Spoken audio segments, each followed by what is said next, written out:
Shares of Square down 17% over the past month. Citi, though, believes the stock is well oversold. They upgraded it today. $90 is the price target, 16% upside from here. We've made it our call of the day, and we have plenty to say I know on the desk. Doc, you start. Well, this is one, I'm a big believer in what Jack Dorsey's done here. Didn't take enough profit when it was over 90, so shame on me for that, for being a pig. You know what they say, pigs get fat, hogs get slaughtered.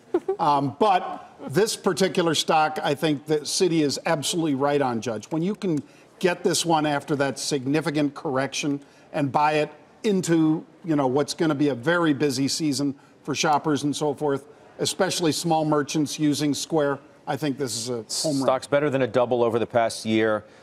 They say their big spend indicates a stronger for longer growth. I mean, it's a good call. I think it's down 22%. This is a secular growth market. There's no doubt about it. And it kind of this group got kind of thrown in with all of tech when it kind of sold off. And because some of them are high multiple. Square is a high multiple stock, right? So it is a bit vulnerable. The one I own is PayPal. Actually, that's the one I've been buying. It's down about 10%, but it trades at a more reasonable valuation. So is the valuation too big in this for an investor like you? Yes, for me, yes. Especially since I can play other parts in this with different names. And I think, Venmo is just inflecting. And they just did 27% earnings growth. They did 20% revenue growth. Owned by PayPal. Really good, yeah. They're doing a lot of good things. They're buying back their stock. So that's the one I would play, but I get this call.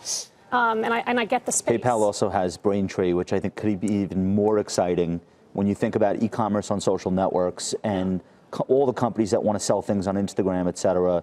That seems to be one of the only games in town, and they have the capital to really build that business. That could be just in the first inning. Yeah, I just concur. I think Square kind of is potentially the next FANG, right? The next way you take $1,000 and make it a $1.5 million trade, because financial companies and technology are converging, and I think tech companies want to get into banking-like services, which is companies like Square.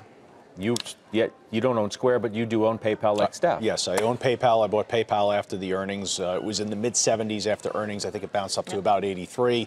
We got in around there. I think Square is a phenomenal company. Square for restaurants doing really well. Square for cash is actually competing with Venmo. You're just going to have to incur more volatility in a name like Square. If conditions in the volatility market begin to stabilize, then you look at Square as a tremendous opportunity. I'm not sure if you're going to turn it into 1.5 or whatever the number Tom threw out there. Sounded nice. It sounded great, but I think it is a stock in a non-volatile environment that pushes into the mid-90s. Okay.